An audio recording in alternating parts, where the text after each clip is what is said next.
Fala galera, tudo bem com vocês? Eu sou o professor Gervásio César Júnior, também conhecido como professor GG, não sei porquê desse nome, né, desse apelido, mas estamos aí, estamos junto. E hoje nós estamos aqui para falar sobre um tema, que ele é um tema que vai gerar um pouco de polêmica, um pouco de discussão, mas que de uma forma bem descontraída e com bastante informação, nós vamos trabalhar com vocês para que vocês possam compreender todos os lados que influem esse tema.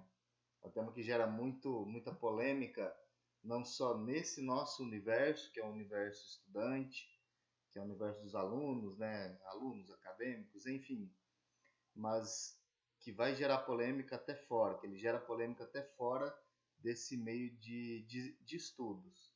Vocês vão entender por que já, quando a gente falar um pouquinho sobre ele.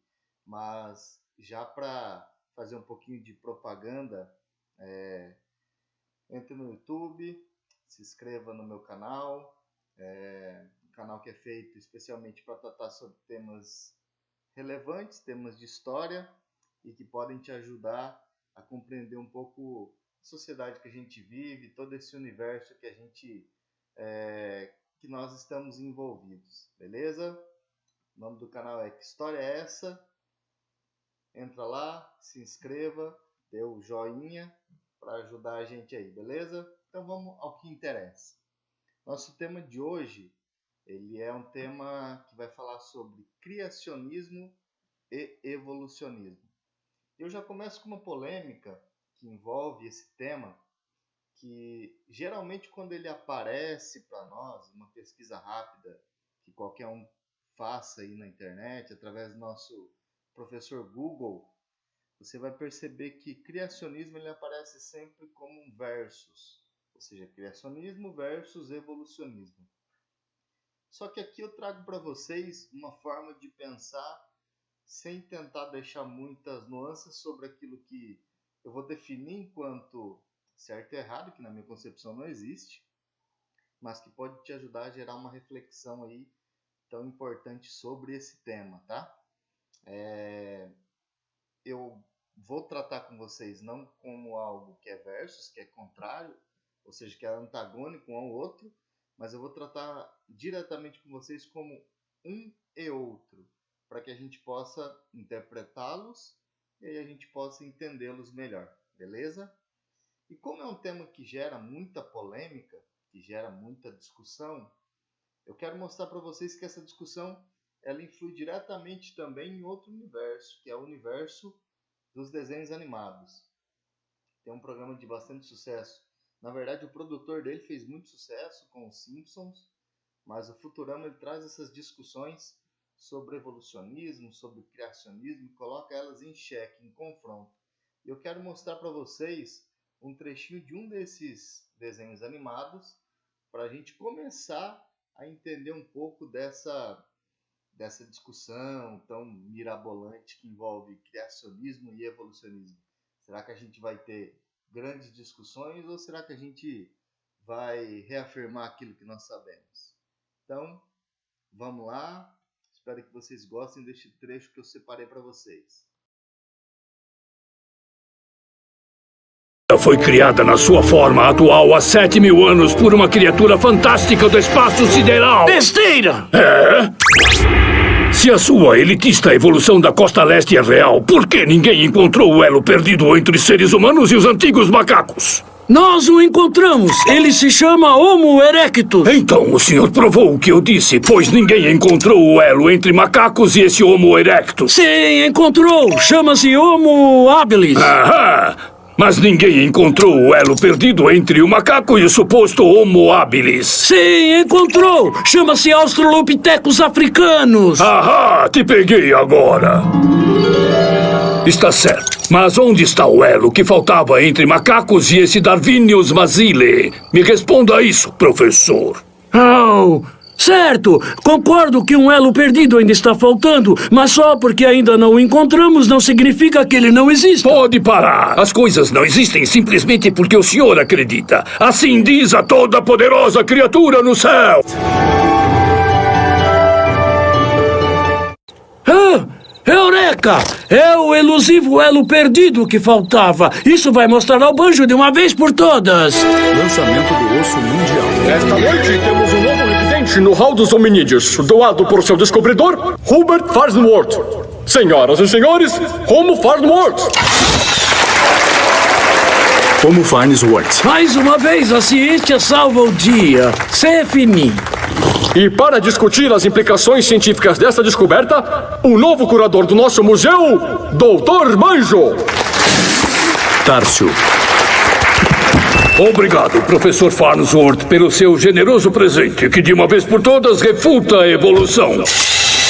Observem, Homo Farnsworth brincando com dinossauros no momento da criação. Eu não quero mais viver nesse planeta.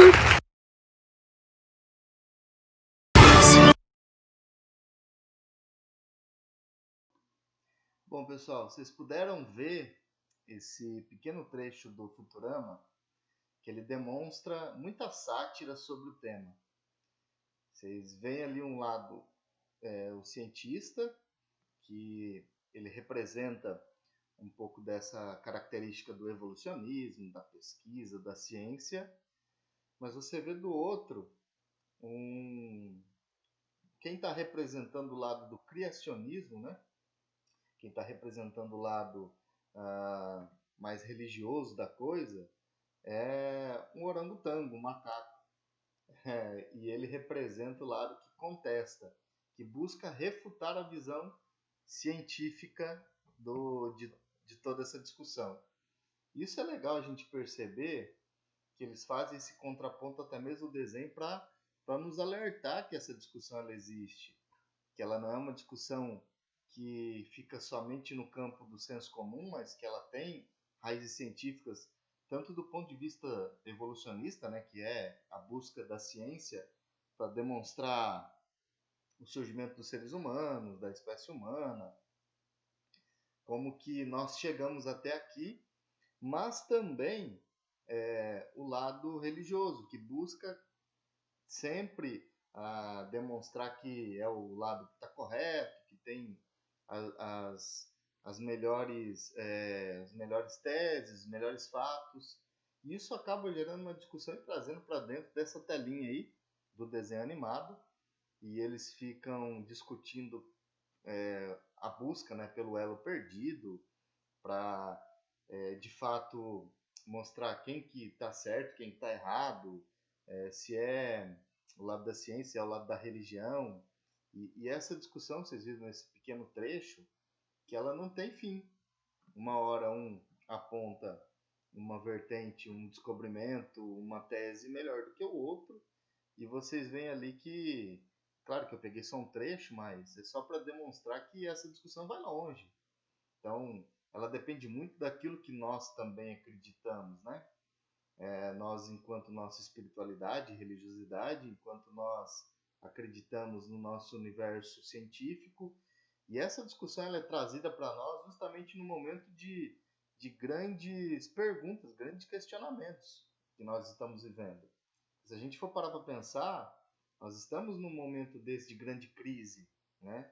A Covid-19, o popular coronavírus, ele trouxe para nós de novo esse universo da evolução, não a evolução da espécie humana, mas a evolução dos vírus, a evolução das doenças, até onde o ser humano vai existir nessa terra, que é tão permeada por diversas doenças, e muitas delas são doenças que já foram constatadas há milênios, acho que é um exagero, mas há décadas, até vamos falar de doenças centenárias que foram descobertas aí e que até hoje talvez não tem cura, né?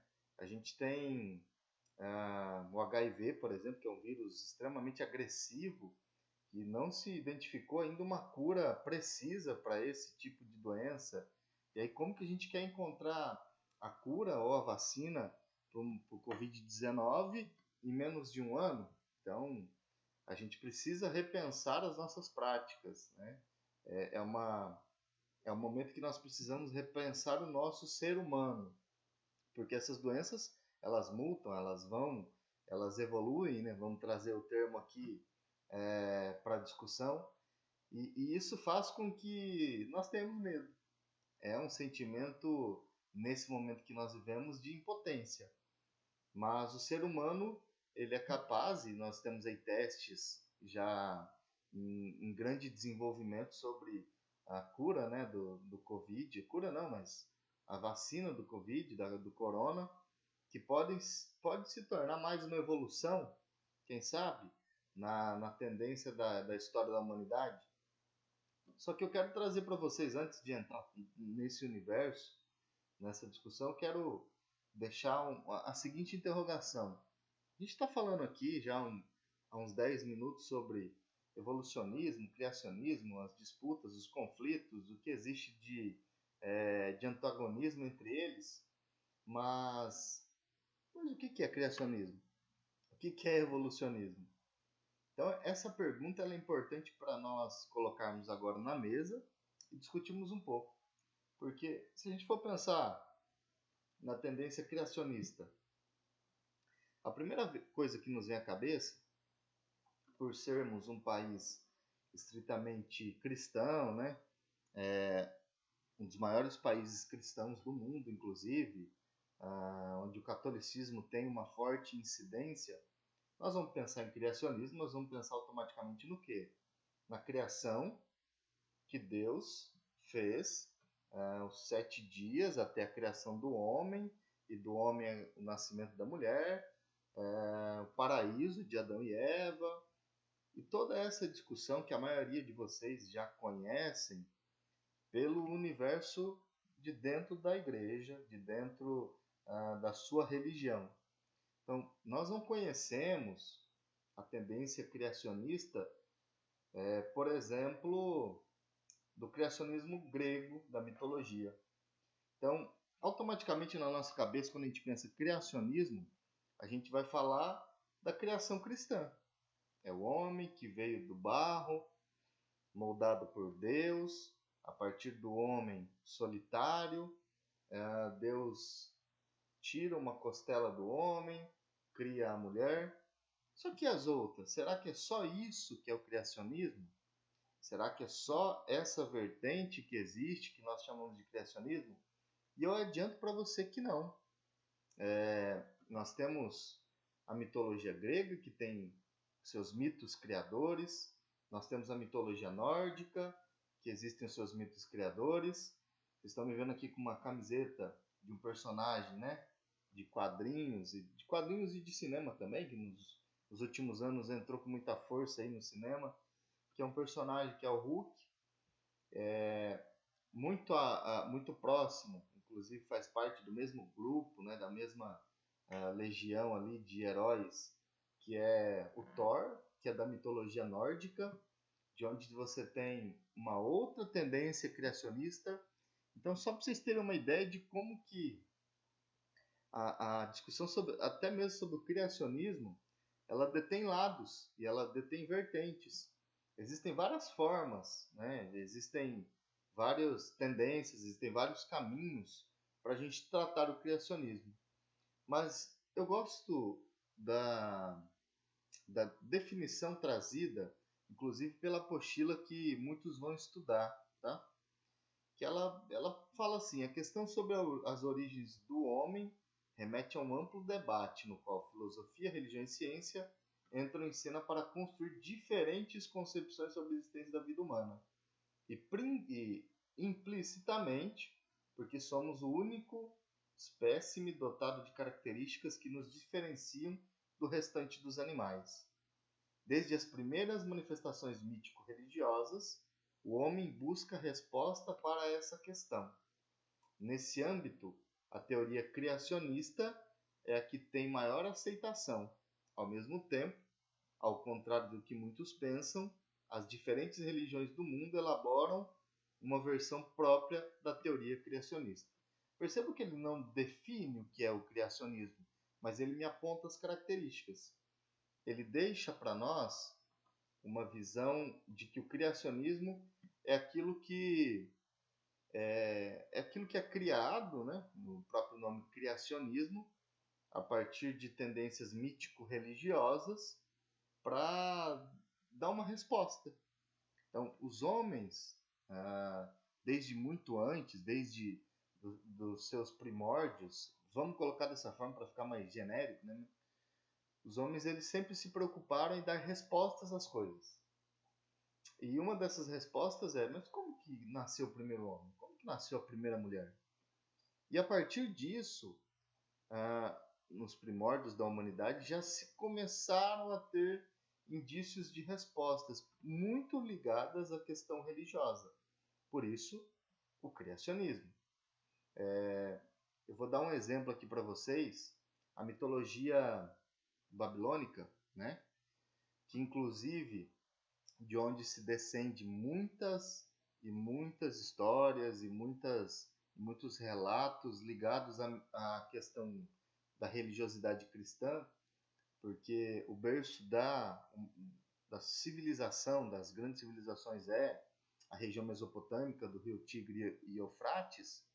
Então ali nasce também uma concepção de criacionismo. Se vocês procurarem até mesmo na Bíblia, existem menções a um deus chamado Marduk, que é um deus da mitologia babilônica, que é o deus que, juntamente com uma deusa chamada Ea, é isso mesmo, é um nome de apenas 2 letras, Ea, eles fazem um ritual para o surgimento dos homens.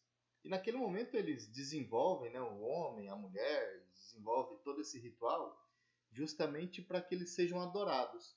Se você parar para pensar, uma das religiões mais antigas do mundo, que é a religião babilônica, né, ela muito incorporada ao cristianismo, volto a dizer isso, eles já estavam preocupados em definir como o homem havia sido criado. Quando que o primeiro homem nasceu, surgiu? Como que foi isso? Então, só para vocês entenderem como que essa religião ela tem muita coisa dentro do judaísmo, do cristianismo, já que é a mesma base, né, de construção, eu vou contar para vocês um pouquinho de como foi a história da criação do primeiro homem. Então, o Marduk, que é o deus principal, né, dessa civilização, juntamente com Ea, eles fazem um ritual após a morte de um grande ser que existia no mar, que era o grande ser dos mares na época, para essa tendência religiosa, que era Tiamat.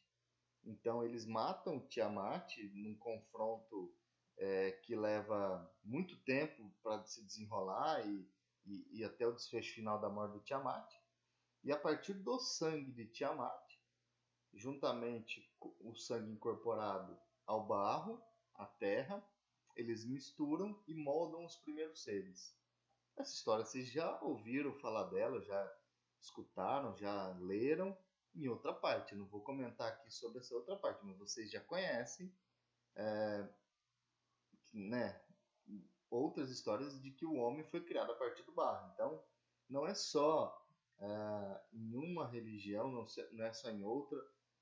A tendência criacionista ela existe em todas. E isso serve principalmente por quê? Porque o homem não tem conhecimento e ele tem que acabar dando respostas. Eu não estou aqui para colocar uma sendo verdadeira, outra sendo falsa. Eu estou aqui apontando características para que vocês possam refletir. Isso é o mais importante. E aí, falando ainda sobre a tendência criacionista, eu escolhi um outro trecho para vocês esse cara também tem um canal no YouTube e ele fala muito sobre o evolucionismo, mas esse trecho especial ele vai falar sobre o criacionismo. Qual que é a definição que ele dá para criacionismo? Eu achei interessante trazer porque ela não é uma definição pautada na cultura cristã, que é aquela da qual nós estamos inseridos. Eu sou cristão, sou católico, apostólico romano, casado, batizado e crismado. Então, eu não posso me prender apenas às respostas que são elaboradas a partir da vertente cristã. Eu, como um estudioso, eu preciso trazer esses elementos de fora. E é por isso que eu trouxe essa definição do criacionismo, para vocês entenderem como que ele trata a palavra criacionismo.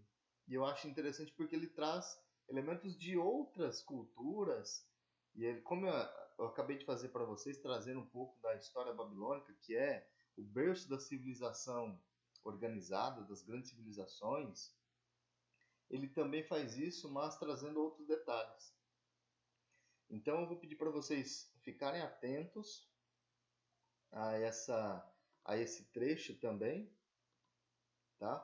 É bem interessante a forma com que ele trabalha, e isso vai fazer com que vocês pensem também no que é esse criacionismo, tá? Então... Olá pessoas, e esse é mais um outro vídeo meu aqui na internet.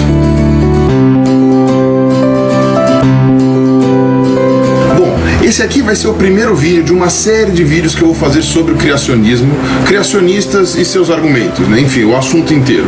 Bom, já fazia tempo que eu queria fazer uma série de vídeos sobre isso, na verdade até estava achando meio estranho eu não ter abordado esse assunto, mas eu vou explicar isso mais pro final do vídeo. Antes de abordar sobre a questão polêmica do criacionismo, etc., eu preciso falar de onde vem o criacionismo, de onde que ele chega, não chega do nada. Então eu tenho que definir o que é criacionismo. A princípio, você tem um monte de definições de criacionismo. Um criacionista pode ser desde uma pessoa que crê em um Deus criador, até um religioso fundamentalista que baseia toda a sua fé num livro sagrado específico, qualquer um deles. Apesar de muitas pessoas usarem o termo criacionista para abranger uma pessoa que acredita simplesmente num Deus criador, eu costumo usar uma definição menos abrangente. Tá? Para mim, criacionista é aquela pessoa que crê em um mito de criação, ou uma história antiga de criação, contada através de gerações. Se você discorda dessa minha definição, você esteja livre para discutir, pode escrever aqui nos comentários, pode mandar recado no meu perfil, mas vai ser baseado nessa definição que eu vou fazer toda essa série de vídeos, apesar de que nem todos os argumentos vão ser baseados nessa ideia, mas é ela que vai permear tudo. Bom, o que é um mito de criação? Basicamente é uma explicação dada para o surgimento do mundo e, às vezes mais especificamente, para o surgimento do ser humano. Todos os povos do mundo têm um mito de criação, que parece uma coisa bizarra, né? Parece que todo ser humano tem a necessidade de entender o porquê de estar vivo e porquê de estar passando por tudo que está passando. Mas eu disse todos os povos? Então, né? Nem todos. É sabido de pelo menos um povo que não possui mito de criação. É uma tribo indígena da região amazônica, que é chamada tribo dos Piranhã. Hoje eles têm só 430 indivíduos, eles vivem num semi-isolamento nas margens do rio Maici, estado do Amazonas, né? E a área do território deles é entre os municípios de Humaitá e Manicoré. Essa tribo é muito curiosa, eles não acreditam em Deus, não aceitam a ideia de nada que não seja visível ou detectável. Ou seja, todos os esforços que já foram feitos para a conversão desses índios falharam. É uma coisa meio curiosa, porque foi praticamente os únicos em que isso aconteceu. E por isso mesmo que a cultura deles ainda se mantém mais ou menos estável, porque eles não se convencem das coisas que o homem branco fala para eles. Mas enfim, tirando esses índios, até onde a gente sabe, todas as tribos da humanidade, desde a antiguidade até hoje em dia, têm o seu mito de criação. Eu podia ficar horas aqui falando dos mitos de criação de vários povos, mas isso ia ser extremamente cansativo e eu provavelmente ia falar alguma besteira. Tem povo que diz que os seres humanos são lágrimas de um Deus, tem outro que fala que eles foram extraídos da carne de um Deus, ou da carne de algum animal, ou parte física do Deus, ou então extraídos da terra, da água, do fogo. Alguns foram cozidos, né, e alguns até cagados. Se não me engano, tem uma tribo da Nova Zelândia que acreditava nisso, né, que o ser humano tinha sido cagado por Deus. E toda a tribo pegava elementos que circulavam a sua realidade para justificar essas histórias. Por exemplo, o mito de criação dos índios iroqueses, que vivem lá na região dos Grandes Lagos, lá no norte dos Estados Unidos, sul do Canadá. Eles citam muitos corvos nos seus mitos de criação. Usam muito o corvo como símbolo, como personagem presente nas histórias e tal. Mas os corvos são simplesmente ignorados pelas tradições dos índios aqui do Brasil. Por que será? Aqui no Brasil não tem corvo, né? É basicamente esse o motivo, né? Em compensação, aqui no Brasil, os índios, eles têm muitas histórias e muitos contos sobre o boto, que é um bicho que não tem lá na América do Norte, e lá não tem nenhum conto sobre o boto. Ou seja, eles sempre utilizando a realidade que o cerca para criar essas histórias, essas mitologias e esses contos. Bom, deu para pegar a ideia, né? No começo, os mitos de criação, eles faziam parte da vida social, pessoal, enfim, de todos os aspectos da vida dos habitantes da tribo. Então, foi depois que as sociedades ficaram mais complexas e as religiões passaram a ser vistas em um aspecto separado da vida, né? Separado do aspecto de construção, de produção alimentar, de política, enfim, de comércio, né? Quando a religião já não fazia parte de todas as realidades envolvendo a vida das pessoas, aí sim, as religiões capturaram esses mitos de criação para formar, digamos assim, o seu arcabouço teórico, né? Se é que a gente pode chamar desse jeito. É por isso que as religiões criadas em locais em que o sistema tribal já não era mais o vigente, geralmente ou não têm um mito de criação, né, como os budistas, por exemplo, ou adaptam os mitos de criação de outras religiões, essas sim tribais, como o cristianismo fez com o judaísmo, por exemplo. Hoje você tem criacionistas de várias vertentes. Você tem criacionistas hindus, criacionistas muçulmanos, deve ter de outras religiões que eu não conheço, mas aqui no Brasil o mais relevante é tratar do criacionismo bíblico, né, o criacionismo cristão. O mito de criação bíblico é uma cópia exata e fiel do mito de criação das tribos judaicas da Palestina da Idade do Bronze. O mito de criação judaica é conhecido do mundo inteiro, né? Então 7 dias, Deus descansa no último, Adão e Eva, cobra, fruto proibido, expulsão do paraíso, enfim, todo mundo conhece a história, não preciso ficar contando aqui. O mito de criação judaico, ele não foge da regra dos outros mitos de criação. Ele utiliza coisas normais do cotidiano da Palestina, como a cobra, por exemplo. Por que será que nos mitos de criação esquimó não tem nenhuma cobra? Será que é porque não tem cobra no Polo Norte? Enfim, situa o paraíso como um lugar verdejante, cheio de árvores frutíferas, com bastante água, o que seria algo realmente bastante paradisíaco para um povo que vivia no meio do deserto. E finalmente esse conto, que com quase toda certeza foi contado no boca a boca por milênios, foi escrito provavelmente por sacerdotes judaicos há uns 500 anos antes da nossa era, durante o cativeiro da Babilônia. O paraíso foi inclusive situado entre os rios Tigre e Eufrates, que são os que banhavam a Babilônia, né? Hoje é o Iraque lá. Aí, para você fazer uma análise um pouco mais aprofundada do mito de criação judaico, você tem que entender o que é uma etiologia. Bom, etiologia significa literalmente o estudo do porquê das coisas. Você tem estudos de etiologia médica, de etiologia biológica. Em antropologia, você tem aquilo que eles chamam de mitos etiológicos, que são exatamente mitos que visavam explicar o porquê de alguma coisa. Em literatura, você tem o gênero literário de etiologia, que é muito comum em fábulas, em contos de fada, etc. Eu vasculhei na internet porque eu lembro que quando eu era criança eu tinha lido um livro do Monteiro Lobato que chamava Histórias de Tia Anastácia.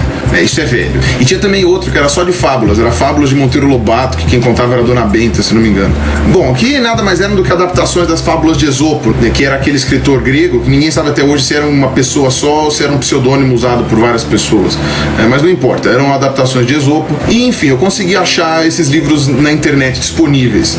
Tá? Eu vou colocar os links aqui embaixo para quem quiser ler. Nessas fábulas e nessas histórias, você sempre tem alguns elementos morais. Você sempre tem que tirar uma moral da história. E você tem sempre animais falantes. Geralmente esses animais estão envolvidos em situações pouco típicas, e que nem, por exemplo, tem um dos contos em que um homem e um jabuti disputam a mão da filha da onça. Quer dizer, são relações não necessariamente coerentes com a realidade. E de vez em quando tinha uma explicação de por que alguma coisa existia no mundo. Por exemplo, tem um dos contos das histórias de Tia Anastácia em que o Deus dá uma festa no céu e a tartaruga, coitada, não consegue voar, não vai chegar no céu nunca. Então ela pega carona com uma garça e a garça sai voando com a tartaruga nas costas. Chega lá em cima, a garça deixa cair a tartaruga cai e quebra o casco. Aí Deus fica com pena da tartaruga, né? Porque falou, fui eu que inventei a festa, né? E ele cola os cacos do casco da tartaruga. Por isso que hoje a tartaruga tem o casco todo dividido em vários quadradinhos e tal. E tem várias dessas histórias, tanto em português quanto em inglês. Então, por que o camelo tem corcova? Por que o corvo é preto? Por que o coelho vive em tocas? E por aí vai. Bom, a maioria dos historiadores que trabalham seriamente com estudos dos textos originais do Velho Testamento, em hebraico, né, da Torá, etc., concordam que o tipo de escrita dos primeiros capítulos do Gênesis é etiológico. Os primeiros capítulos do Gênesis são uma etiologia. A história era provavelmente contada para as crianças, né, para tentar explicar coisas do tipo: 1. Por que a semana tem 7 dias? E por que a gente descansa no 7º? 2. Por que as cobras não tinham patas? Né? A maldição de Deus. 3. Por que a mulher era menos importante que o homem? Né? Porque ela tinha sido criada depois e de uma parte do homem. Ou seja, a mulher era uma parte do homem e devia servidão a ele, devia a sua vida a ele. 4. Por que a vida era tão difícil no deserto? Né? Porque o ser humano tinha sido expulso do paraíso. E por aí vai. Além desses primeiros capítulos do Gênesis, a Torre de Babel também é uma etiologia clara, né, do porquê do surgimento das diferentes línguas. A Arca de Noé não, mas a Arca de Noé eu não vou falar nesse vídeo, eu vou falar em outros. Eu tomei conhecimento do criacionismo quando eu estava no último ano de faculdade de biologia, né? Isso era 2003. Gente, tô velho.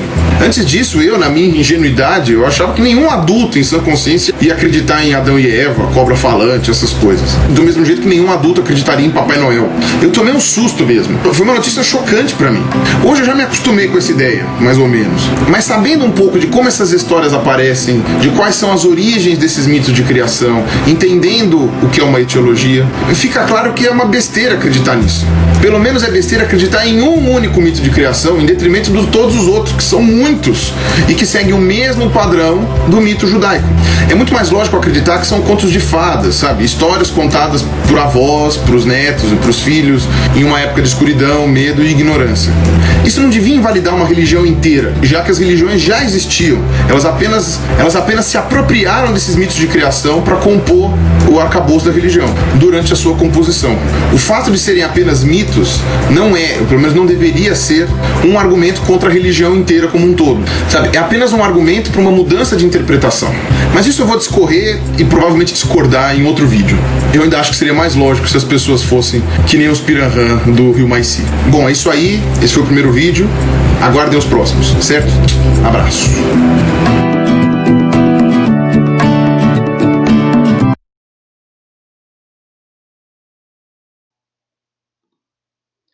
Bom, pessoal, vocês puderam ver um pouco através desse vídeo a definição, ou melhor, as definições de criacionismo que ele traz. Vou resumir rapidamente aqui algumas que são não seriam mais aceitas, mas elas são estão mais na boca do povo. Vamos falar de uma forma mais simples. Aquelas que mais são vistas e lembradas por um grande número de pessoas. Primeiro eu já falei, que é o cristianismo. A história da criação do homem no cristianismo, ela passa muito por Deus nos seus 7 dias de criação, né? 6 dias e 1 de descanso. Vamos tratar da forma correta. Onde ele molda primeiro o homem, um sopro de vida ele dá origem ao homem, então ele molda da costela do homem a mulher, para que o homem tenha sua companheira, e etc. Aí vocês conhecem essa história também, assim como eu. Mas, como eu contei a do Marduk, eu gostaria de falar um pouco da mitologia grega, já que ela faz parte do nosso imaginário também, uma vez que nós estudamos história na Grécia Antiga, em filosofia a ligação com a Grécia é muito forte. A Grécia é importante também no desenvolvimento dos esportes. Se a gente pensar as Olimpíadas, a Grécia tem um papel fundamental no desenvolvimento de algumas modalidades nos Jogos Olímpicos. Então, como que se desenvolveu na Grécia, né, nesse período da antiguidade, a história da criação dos homens? Então ela passa por 2 deuses, tá? Epimeteu e Prometeu. O Epimeteu ele teria sido o criador dos homens, mas ele teria criado somente a forma dos homens. Ele não teria dado esse sopro de vida. Vamos fazer um paralelo com o cristianismo? O sopro de vida que Deus deu aos homens para que os homens pudessem ter a sua vivência.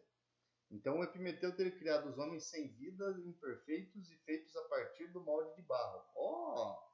Mais uma vez, nós estamos vendo aí o barro como grande matéria-prima. Então tudo isso que está na parede das nossas casas, no chão que nós pisamos, também é o que nos faz. Então, segundo o criacionismo, nós somos tanto na tendência cristã, grega e babilônica. Nós somos criação a partir do barro, da terra. E isso é importante a gente notar, porque não aparece apenas em uma tendência criacionista, mas aparece em grande parte delas. É legal a gente perceber que por que o barro? Porque ele está em todos os lugares. A terra está em todos os lugares. Talvez umas mais vermelhas, outras terras mais arenosas, mas aquilo ali é o molde da criação do ser humano. O criacionismo se pauta no barro, na argila, naquilo que molda, naquilo que vai dar os contornos, tá? Mas nós temos ainda na mitologia grega, eu falei para vocês que é Epimeteu e Prometeu. O Prometeu, ele é um personagem fundamental, que ele teria roubado do Vulcano, um outro deus, o fogo para dar aos seres humanos. E seria esse fogo que teria levado, entre aspas, esse sopro divino, esse sopro de vida. Porque a partir do fogo o homem tem também a sabedoria, segundo a mitologia grega. E é onde começa a se desenvolver o raciocínio, o pensamento, a vida coletiva. É ali que o homem ganha, vamos tratar de novo um termo mais simples, a vida. Para poder viver em comunidade, para poder viver com a sua companheira. É ali que ele tem tudo que lhe faltava para o seu desenvolvimento. Tá? Nós temos também, sem citar as que o Pírola já citou, que é o cara do canal, nós temos a mitologia chinesa. Ela atribui a criação da raça humana à solidão de uma deusa, que se sentia tão só, tão sozinha, abandonada. Ela é uma deusa, mas ela está só, nua, que ao perceber que sua sombra sob as ondas de um rio, resolveu criar os seres humanos à sua semelhança. Percebam? Deus, nesse caso deusa, criando os homens à sua imagem e semelhança. Vocês já ouviram isso em algum lugar? Eu não estou aqui querendo criar uma ironia à questão do criacionismo. Pelo contrário, estou dando elementos para que você possa perceber que o criacionismo ele tem vertentes parecidas ou até mesmo iguais em vários histórias ou fatos que são retratados em vertentes religiosas diferentes. Nós citamos aqui Babilônia, nós citamos aqui Grécia, nós citamos aqui o cristianismo que tomou o mundo, que nós não podemos esquecer que o cristianismo descende do judaísmo, citamos a chinesa, nós vimos o Pírola citando vários, e o que nós temos? Várias coisas em comuns. Então, eu não estou contestando o cristianismo, mas eu estou querendo mostrar para vocês que existem algumas coisas que são iguais, parecidas em todas as religiões. Então, será que realmente a gente não veio do mesmo lugar? É uma pergunta. Será que todas elas falam com semelhança? Elas não estão nos dando indícios de que alguma coisa tem que ser vista com olhares mais atentos para isso? Eu deixo essa questão para você pensar. E é claro que, já antecipando um pouco, nós temos que falar também do evolucionismo. Mas o que é esse evolucionismo? Onde ele surgiu, né? Essa tendência, o que ela esse evolucionismo, o que ele trouxe, qual é a novidade dele, já que o cristianismo e as outras tendências criacionistas nos dão tantas respostas, mas a gente precisa falar do evolucionismo. Ah, professor, mas eu não acredito no evolucionismo, eu sou ligado a uma religião X ou Y, mas eu gostaria de lhe dizer o seguinte: é importante você saber também daquilo que você não gosta, para que você tenha, no mínimo, elementos para poder argumentar. Então é importante a gente saber do evolucionismo. Mas de onde que vem? Você já ouviu falar de evolucionismo nos livros de biologia. O evolucionismo ele é muito trabalhado dentro da biologia. Ele é um ramo que é muito estudado dentro da biologia, inclusive levanta muita polêmica nas aulas de biologia. O Pílula, que vocês acabaram de ver ali no canal, ele é biólogo, ele é formado em biologia, ele é um estudioso dessa área. E ele gosta muito de trabalhar com a discussão evolucionista. Ele aponta muitos indícios no seu canal sobre o evolucionismo. Mas o que ele é? O evolucionismo nada mais é do que uma tendência que ganhou força, que ganhou muita notoriedade, vamos colocar assim, com o desenvolvimento das obras de Charles Darwin, principalmente a teoria da evolução das espécies. Quando lá por volta de 1850 o Darwin desenvolve seus estudos sobre o evolucionismo, né?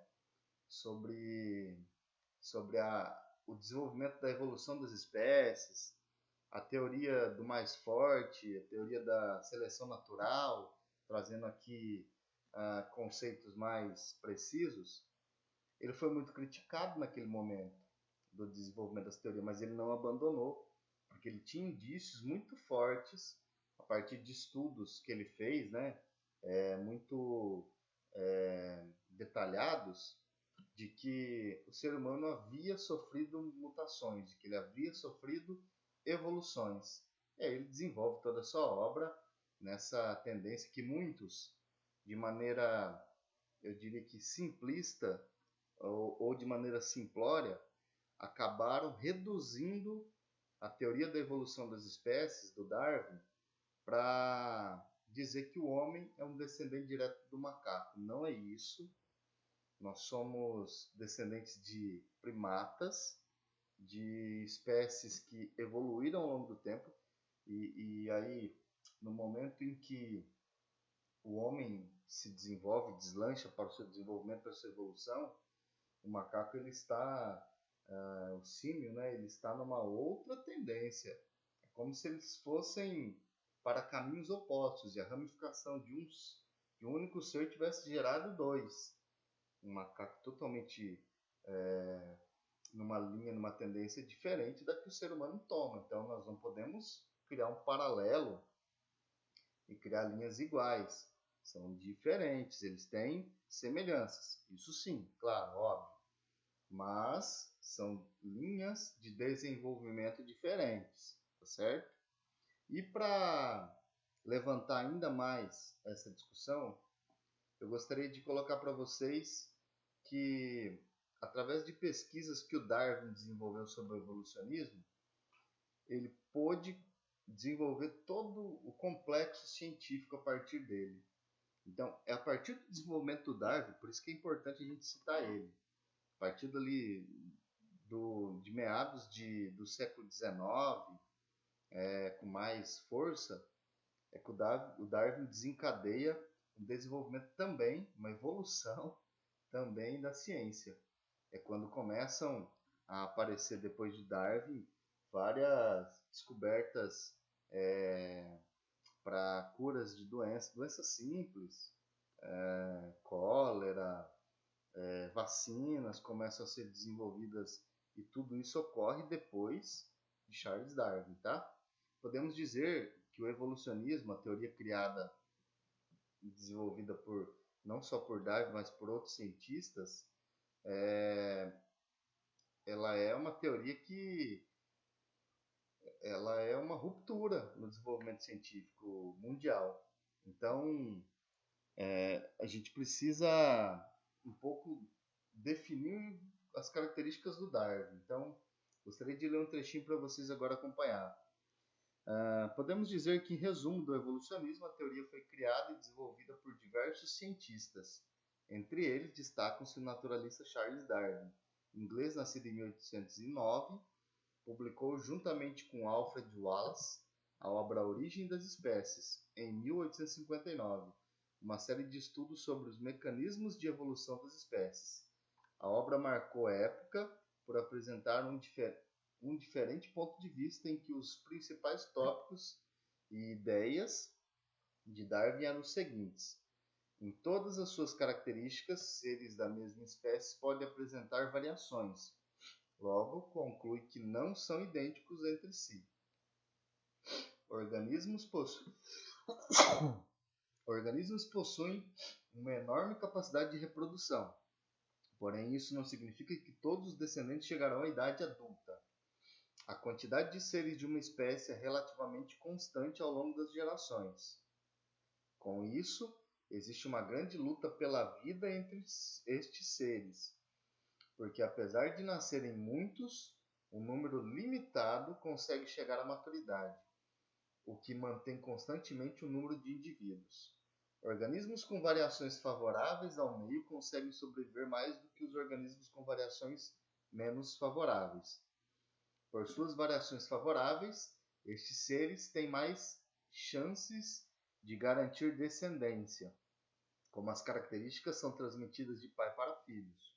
Os descendentes também ganham essas variações, podendo-se concluir que ao longo das gerações a influência da seleção natural sobre os seres é o que mantém ou melhora o grau de adaptação ao ambiente. Vejam como isso é importante. A evolução causando uma adaptação ambiental. Charles Darwin chegou a essas conclusões após uma pesquisa feita em várias partes do mundo, em uma viagem de circunnavegação, ou seja, ele circulou navegando o globo terrestre, tá? Em várias partes. Ele foi passando, ele foi chegando, ele foi aportando e estudando as várias partes do mundo, entre os anos de 1831 e 1836. Foi nessa viagem que o cientista pôde notar que diversas espécies parentes tinham diferentes características, dependendo de sua localidade, inclusive observando a natureza, árvores, que eram muito parecidas, praticamente da mesma família, com tendências, com características diferentes, que poderiam ocasionar a sobrevivência daquela espécie em regiões diferentes. Vou dar um exemplo. Em regiões mais quentes, características, e em regiões mais frias, outras características para a mesma família de árvores, entenderam? Ele ainda pôde perceber que entre os seres extintos e seres presentes da mesma espécie, que vivem no mesmo ambiente, há características comuns. Então, com essas observações, ele pôde constatar que os seres evoluem e eles se adaptam ao meio que vivem. Essa frase ela é uma frase muito comentada até hoje, que o ser humano é um ser adaptável. Mas é preciso salientar que para ele o significado de evoluir não é necessariamente de tomar algo melhor. Evoluir, em resumo do evolucionismo, é mudar biologicamente, com o intuito de se adaptar ao meio em que se vive. Esse processo Darwin deu o nome de seleção natural. Eu comentei para vocês a lei do mais forte. Não necessariamente aqui o mais forte do mais robusto, mais forte, mais vigoroso. Mais forte por ele ter sobrevivido mesmo. Por ele ter garantido a perpetuação da sua modificação genética, da sua modificação biológica. Tá? E isso é importante a gente discutir.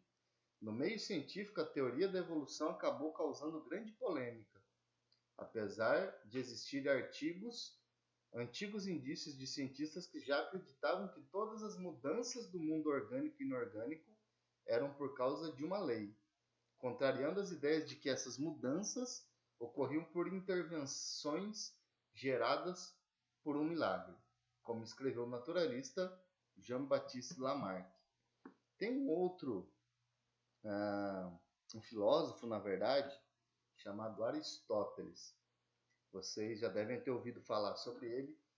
Ele tem uma tendência, ele foi um grande impulsionador dessas pesquisas sobre evolucionismo, sobre criação, seleção natural, sobre o surgimento de novas espécies.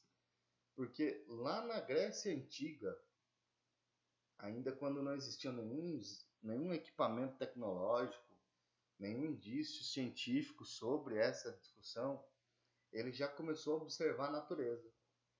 E uma das grandes teorias do Aristóteles é a teoria da abiogênese, ou seja, a vida nascendo do nada, de onde não há vida. Ou seja, o termo a, antes da palavra biogênese, ele é a negação. Ele diz que existem formas de vida, ele diz isso lá na Grécia Antiga, pessoal, tá? Lá no século 3 a.C. Isso é muito impactante a gente pensar que lá naquela época ele já está pensando em como as espécies surgiram. Então ele já diz que existem espécies que nascem de onde não há vida. E ele dá exemplo observando à beira de um rio o crescimento de lodo, de matéria orgânica, né, de musgo, em cima das pedras. E ele fala, se ali pode, do nada, de onde não há vida, nascer vida, então ela se desenvolveu a partir de alguns elementos. E ele começa a trabalhar com isso. E o Darwin foi um leitor do Aristóteles. Ele partiu do princípio da biogênese também, é claro, não só, para poder desenvolver os seus estudos. E é por isso que ele decidiu entrar dentro de um barco, navegar regiões muito remotas, inclusive na Oceania, para poder encontrar elementos que afirmassem para ele como as espécies teriam surgido, evoluído, se desenvolvido, tá? E todas essas percepções eram bastante influenciadas pela religião cristã. Olha como é curioso. Então, o Darwin ele é muito influenciado pelo cristianismo. Todos os seres vivos, desde o início do mundo, foram criados por Deus. Até mesmo Darwin teve dúvidas sobre suas convicções, tá? Por conta dessa formação religiosa, após os resultados dos estudos que ele faz, ele não publica de imediato. Ele fica muito receoso por publicar isso. E a teoria dele vai vir à tona só uns 20 anos depois, tá?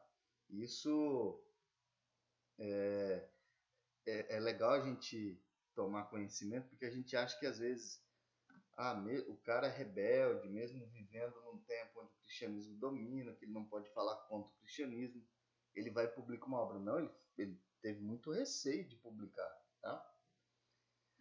Um trechinho aqui. Outra polêmica que rodeia a teoria é relacionada aos seres humanos. Em resumo, do evolucionismo. Existe a indicação de que os humanos têm um ancestral comum com algumas espécies de macacos, como chimpanzés, por exemplo. Alguns recentes estudos de decodificação genética mostram a semelhança de 98% em genes de humanos e chimpanzés. Entretanto, é importante destacar que isso não significa que o homem vem do macaco, mas que tem ancestrais em comuns. É o que eu comecei falando para vocês no início desse vídeo, dessa aula, no início da minha fala sobre o evolucionismo. Era apontar exatamente isso. Não vamos tratar como coisas iguais. Eles são descendentes de um mesmo ancestral, mas tomaram rumos da evolução diferente. Isso é importante, tá? Eu vou soltar um vídeo aqui para vocês, que é um vídeo do Pílula também.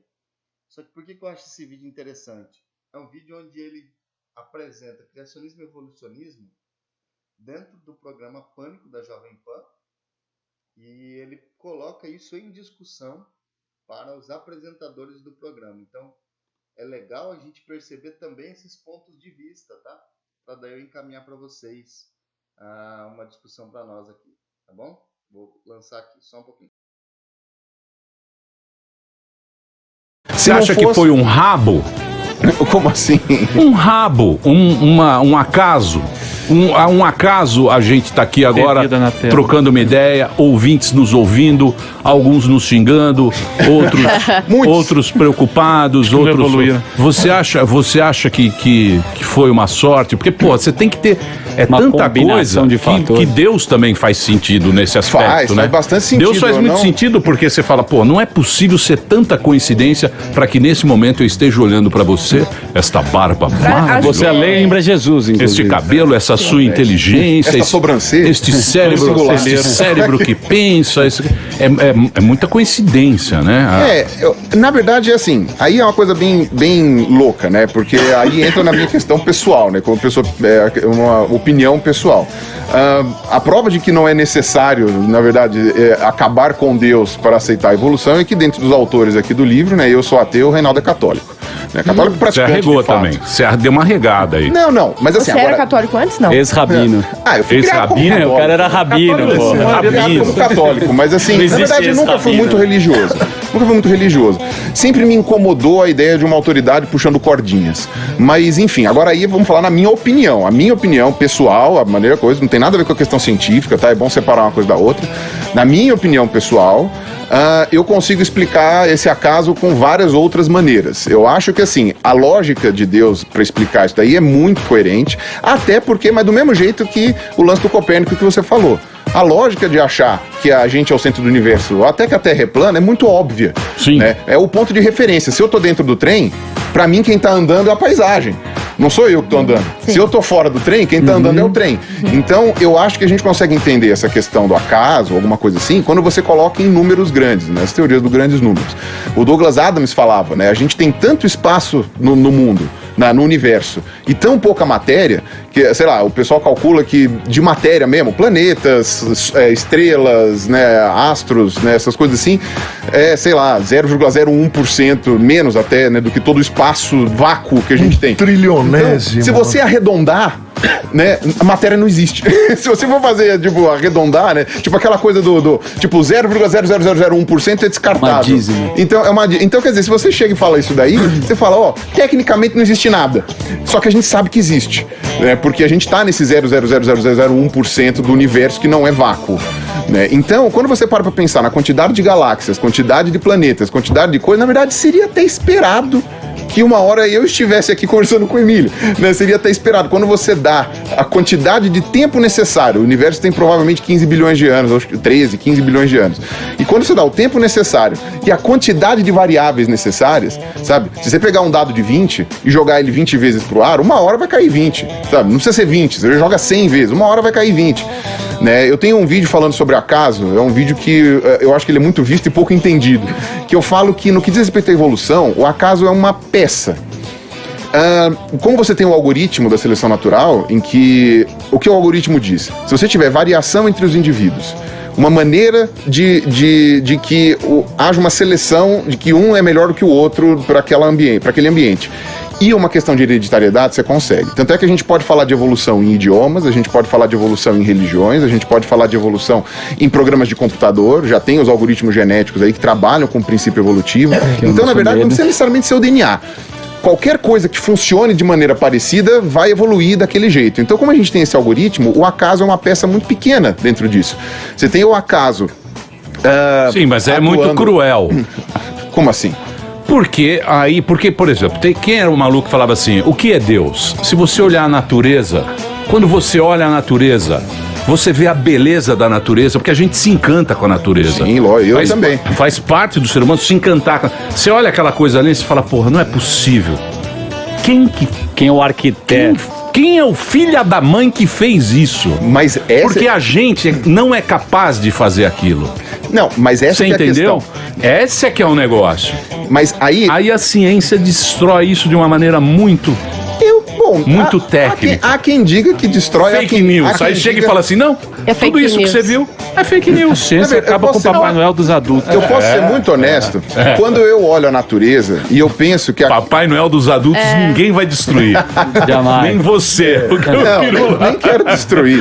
Mas quando você olha a natureza, eu tenho essa sensação de maravilhamento também. Pra mim é uma explicação até mais legal e eu fico até mais maravilhado de imaginar que aquilo lá é o que foi concluído dos sobreviventes de milhões de anos de uma guerra, ou na verdade de uma luta para vencer as atrocidades do ambiente, porque o ambiente é isso, é hostil. Sim, a gente consegue viver, eu não lembro agora a estatística correta, mas a gente consegue viver acho que em 3% do planeta.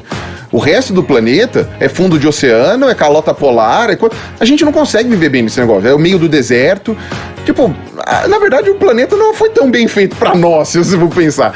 Quando você vê que uma floresta, por exemplo, com aquele monte de diversidade, foi na verdade o processo de sobrevivência de milhões e milhões e milhões de anos, eu acho isso daí uma explicação maravilhosa também. Não tá quebrando meu encanto com isso, muito pelo contrário, tá me Você dando acha que a gente é um sobrevivente maravilhoso? Guerreiros. Guerreiros. com Hashtag qualidades e Macacos defeitos. guerreiros. Não, com qualidades e defeitos. Então, eu observo isso dessa maneira. Quando você fala que sei lá, que a ciência quebra o encanto, eu acho que, na verdade, ela oferece um outro tipo de encanto, né, dessa maneira. Porque, da mesma maneira que eu olho para uma coisa assim e fico maravilhado, né, e falo, quem criou isso? Isso também, a meu ver, é o viés do observador. A gente foi selecionado, por exemplo, né? Por que as pessoas acham doce gostoso?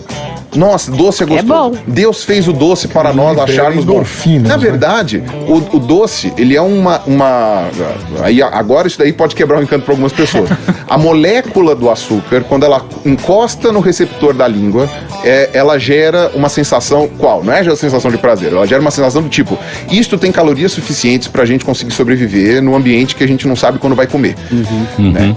Graças a isso, o nosso cérebro, que é um córtex bem desenvolvido e tal, especialmente em primatas, na verdade até ampliando mamíferos em geral, ele foi selecionado para quê? Quanto mais o indivíduo quiser comer açúcar, mais ele vai sobreviver, porque quer dizer que ele vai correr atrás desse prazer, né? A mesma coisa com sexo, né? Puta desculpa bom pra gordaça. Agora o cara fala, eu sou gordaça porque é uma mas moleque. o gordaça... O gordaça não sobrevive. Isso é efeito colateral. Pra ele falar porque ele come chocolate. Então, mas cara o gordaça não foi Deus que criou, porque Deus é esperto. Você não vê na... Deus criou só as Deus é pessoas foda. magras. Adão era sarado. Você vê que era só Presta sarado. atenção. Todo mundo Adão era magro, Adão mamute. era crossfiteiro. Presta atenção. Olha como Deus é um cara Divisão. malaco. Antenado. Deus é divisão. malaco. Se você for na natureza, aí é o caso do gordaço. Se você for na natureza, Gordaça não sobrevive. o que é doce não tem gordura. O que é doce não tem gordura. O ser humano malaco, o que ele fez? Industrializou. Ele pegou a gordura, pegou o doce e fez o sorvete. Aí o gordaça fica Come o feliz pra Häagen-Dazs caramba. inteiro, né? Pega aqueles puta Häagen-Dazs. Cai na teta, e ele fica lambe. lá. Pô, a teta lambida pra caramba. Então tem muita coisa aqui, abraço pro né? Morgado. O ser humano que ele meio que faz uma... O ser humano ele se adapta contamina. a tudo também, Mas né? ele É dá o que uma você falou. contaminada. Ele É contamina. É o sobrevivente. Contamina. O tempo inteiro a gente fica se adaptando. Você acha que...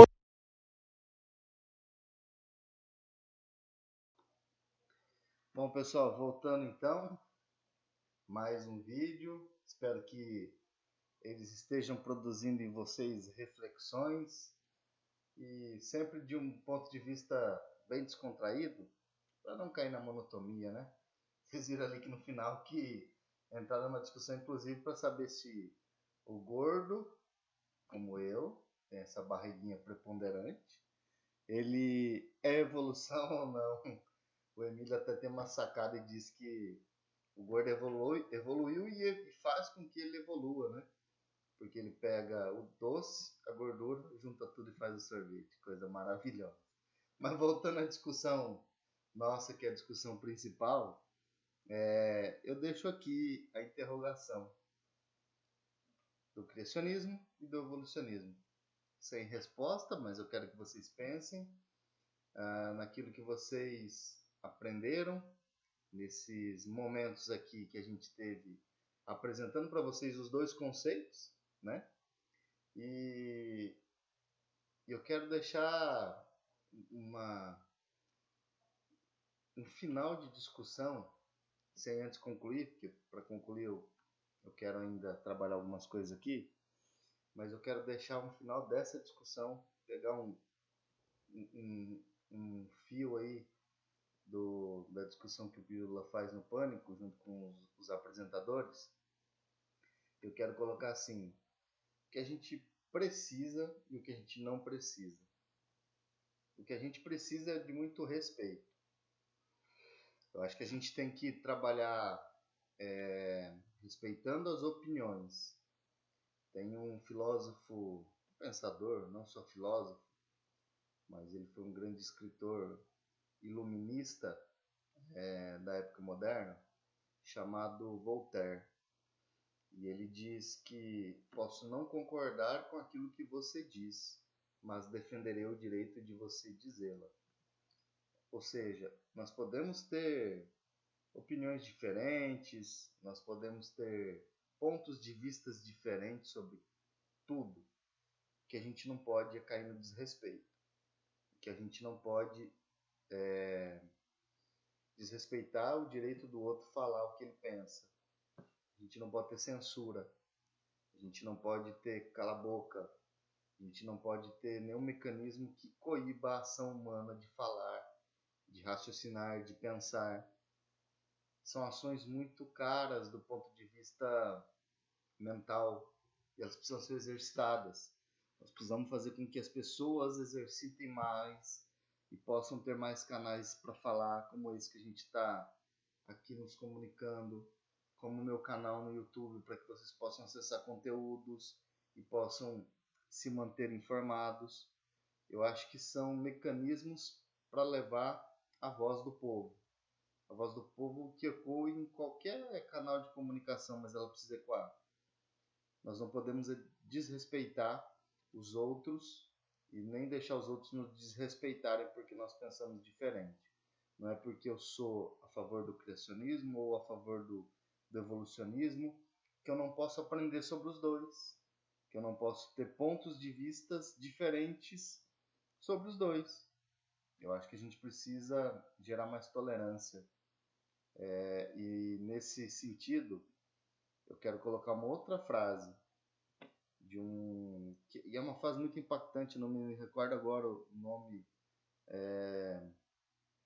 se foi o Voltaire mesmo, se foi algum outro pensador, e ele diz assim, para que vocês possam entender, né? Se Deus não existisse, seria preciso inventá-lo. Tamanha a importância que a religião tem na história da humanidade. E isso eu quero que vocês pensem também. Por mais que a gente fale em evolucionismo, em ciência, em pesquisa, é importante a religião para manter os trilhos da humanidade, para manter as coisas funcionando. E aí, nesse sentido, eu abro para vocês refletirem sobre criacionismo, sobre evolucionismo, e façam um paralelo entre os dois. Muitas vezes vocês podem verificar que às vezes essas discussões que existem entre criacionismo e evolucionismo, elas passam muito mais por ego, pela tentativa de mostrar qual que está certo ou que está errado, do que pela conciliação e a tentativa de que os dois caminhem lado a lado em prol do benefício da sociedade. Tá? Eu deixo aqui o meu muito obrigado, com o meu Hulk, todo fortão, assim como eu. Então, para vocês se ligarem, a força está aqui na cabeça. Beleza? Pessoal, muito obrigado. Até a próxima. E é isso aí. Tamo junto. Valeu!